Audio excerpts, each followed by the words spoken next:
What's going on, guys?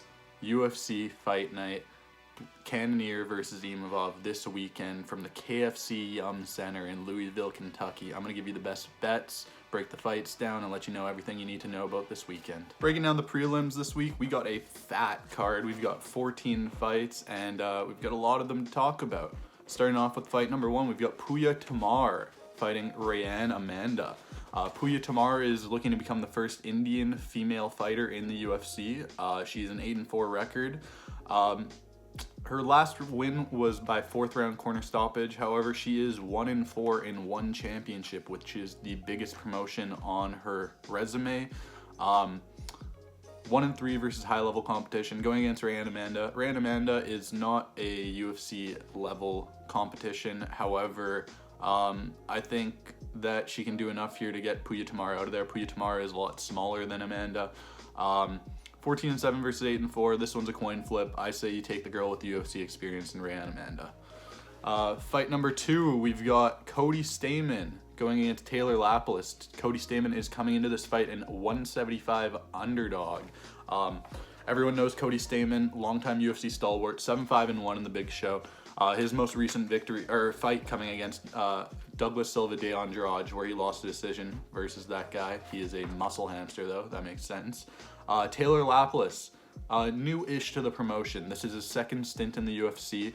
His most recent fight, he lost a decision to Farid Basharat. But if you watch my videos, you know that I have very high championship aspirations for Basharat, so I don't take that loss too hard.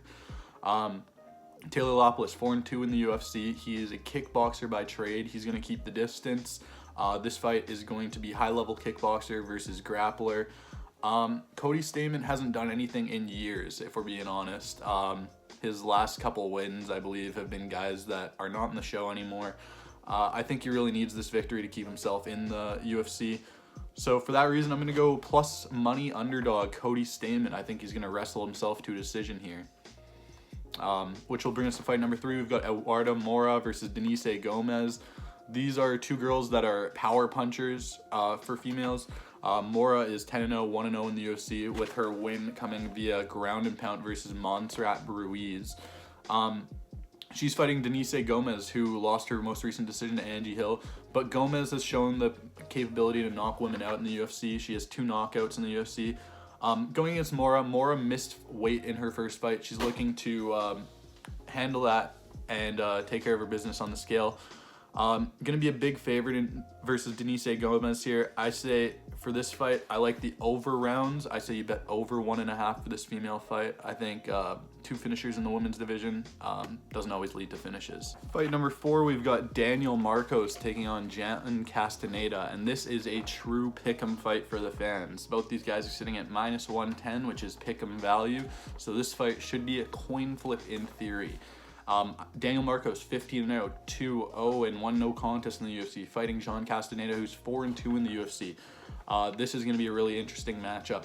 Daniel Marcos really likes putting the pressure on the gas, getting forward, getting in your face, using his strong combinations to push the pace, where Jan Castaneda loves to use his footwork, hang around the outside, and just piece you apart, little pot shots. This is such an interesting matchup because one of the styles is going to have to give here. I really like Daniel Marcos in this pick'em situation if he can pressure the kicker. I think if he keeps it inside that boxing range, Daniel Marcos wins this fight every single day versus Castaneda. Castaneda, if he can use that footwork, keep it on the outside, maybe mix in some wrestling, he has a path to victory. However, I think Daniel Marcos is going to be tough to beat in this one. Yeah. Fight number 5, we've got Andrea Lee versus Montana De La Rosa. Really interesting fight by the matchmakers here. Andrea Lee, 4 straight losses. Montana De La Rosa, 3 straight losses. Both have fought tough competition. I think Andrea Lee, 4 straight losses going against De La Rosa here. I think De La Rosa has the path to victory with grappling. I think stand-up wise, they're both very similar on their feet. However, I think if the fight goes to the ground, I think De La Rosa can take her neck and choke her out. I'd pick De La Rosa to win. Maybe sprinkle some money on De La Rosa by submission if you feel like making some bread. Fight number 6, we've got Brad Katona, Superman from Winnipeg Academy of Mixed Martial Arts, fighting Jesse Butler. Brad's coming into this fight minus 500 favorite. He's 3-3 in the UFC versus Jesse Butler, who is 0-1. His only fight being a KO loss to Jim Miller in, I believe, a minute.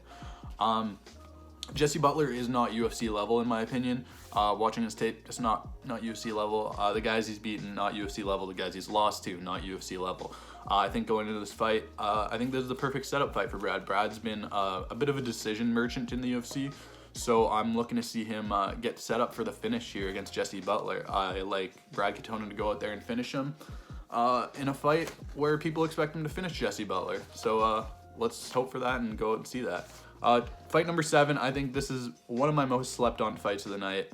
Charles Radke versus Carlos Prates. We've got the fighting nerds back in this one. Carlos Prates 1-0 in the UFC, with his only victory being a KO win versus Trevin Giles. And for that fight, he was a close odds in that fight. Came out, dominated Trevin Giles, knocked him out in the second round. He's taking on Charles Radke. Charles Radke, for those of you who don't know, he said slur his first fight, and now it's Pride Month, so he's about to get his karma. I mean, we'll see. His most recent fight was a KO victory versus Gilbert Urbina. He is 2-0 in the UFC, both wins coming against guys, in my opinion, who are not UFC caliber, in Gilbert Urbina and what was the other guy's name? Blood Diamond. Blood Diamond, he was not UFC ready. That guy stunk.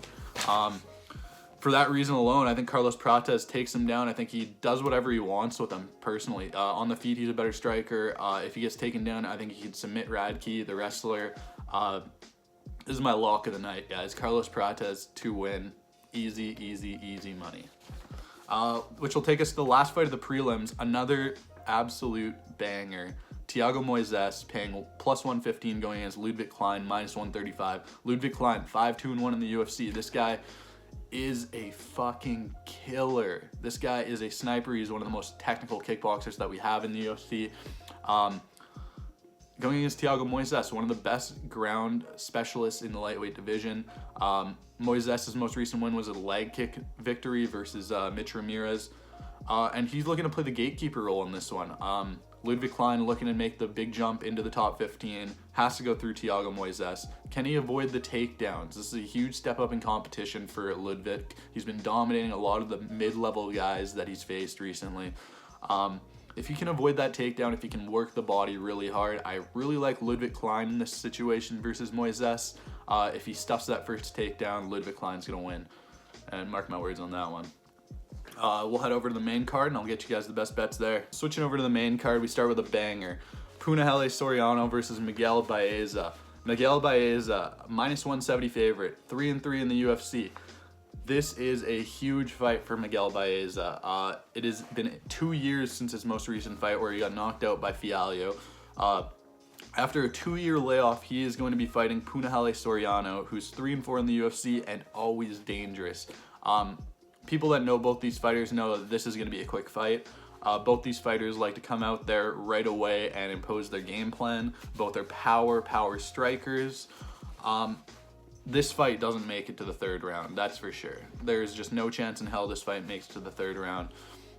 Puna, power puncher. I think if he gets in tight, he can definitely knock Baeza out. Baeza needs to stay on the outside. He's a long, rangy guy. I think, honestly, if anything, he needs to take the first round off, too, and just make sure that he doesn't get knocked out there. Because Puna is a sprinter. He's going to come out there, he's going to sprint, he's going to try and knock his head off in the first round. With a 2-year layoff, Baeza is going to have to be very worried about that in the first round because you don't want to get chinned after 2 years. I say this fight does not go to 3 rounds. Pick the under on this one. Somebody's getting knocked out. I'm not sure who, though. We'll find out. Next fight, we've got Julian Marquez taking on Zach Reese. This fight is nearly a pick'em. Both fights near even odds. Zach Reese 0-1 in the UFC, coming off of a victory in the Contender Series where he's got a submission win in a minute. He came out, got taken down, looked to pull a submission off, and got slammed on his head and knocked out in his debut.